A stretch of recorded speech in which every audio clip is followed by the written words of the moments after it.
ଶୁଭୁନି। ହ୍ୟାଲୋ ହଁ hello hello hello କଣ କହୁଛୁ କିଏ କଣ କହୁଛୁ କହୁନୁ। ଆଜ୍ଞା ଆପଣଙ୍କର ଗୋଟେ ଜିନିଷ ମୋ ପାଖରେ ଅଛି। ମୋ ଜିନିଷ ତୋ ପାଖରେ ଅଛି? ଆଜ୍ଞା କି ଜିନିଷ? ଆଜ୍ଞା ଆପଣଙ୍କର ଗୋଟେ ଇମ୍ପୋର୍ଟାଣ୍ଟ ଜିନିଷ ମୋ ପାଖରେ ଅଛି।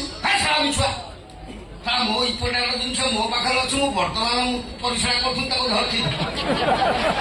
ଆଜ୍ଞା ଆପଣ ଯୋଉଟା ମଗେଇଥିଲେ ସେଇଟା ମୋ ପାଖରେ ଅଛି।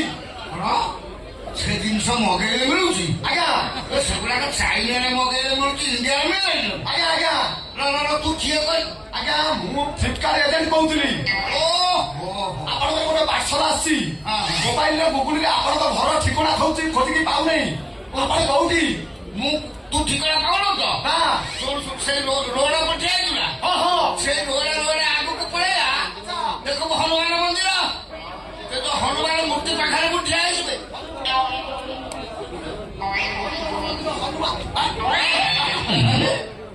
ଆଜ୍ଞା ଆପଣଙ୍କ ନାଁ ମନ୍ଥୁଆ ମହାନ୍ତି? ଆପଣଙ୍କ ନାଁ ମନ୍ଥୁଆ ମହାନ୍ତି? ମହାନ୍ତି କଣ? ମଧୁରୀ ମହାନ୍ତି। ଆପଣ ପାର୍ସଲ ମଗେଇଥିଲେ? ଆଡ୍ରେସଟା କହିଲେ?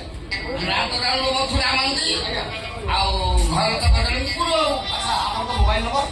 ମୋବାଇଲ ନମ୍ବର ହେଲା 993872 ସୁନା ଟେକ୍ କିଏ କହିଲେ? 993872 ସୁନା ଟେକ୍।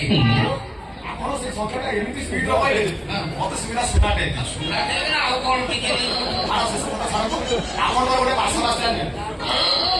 ଶୁଣ ଠିକ ଜିନିଷ ଆଣିଛୁ ତ? କଥା ଆଜ୍ଞା କହୁଛନ୍ତି ଆପଣଙ୍କ ପାର୍ସଲ ତ ଘର ଭିତରେ ଅଛି, ମୁଁ ଖୋଲିଲେ ସିନା କହିବି। ଆଜ୍ଞା ଖୋଲିବି? ଆଉ ମତେ ନା ଲାଜ ମାଡ଼ିବ। ବୁଝିଲି ତମେ ଗୋଟେ ଶୀତ ଦିନିଆ ଚଢି ମଗେଇଥିଲି। ତମର କଣ ଆବଶ୍ୟକ? ତାପରେ ତମର ଯାହା ବୟସ ସେସବୁ ଜିନିଷ ତମର ଦରକାର ନାହିଁ। କଣ କଥା ଶୀତ ଦିନର ଯୋଉ ସାପ ସିନା ବେଡିରୁ ଖରା କରି ତାକୁ ଭାସୁରି ଦିଆଯାଏ। ଶୀତ ହେବା ଯେମିତି ହଉଛି ତମ ସାପ ତ ଅବସ୍ଥା।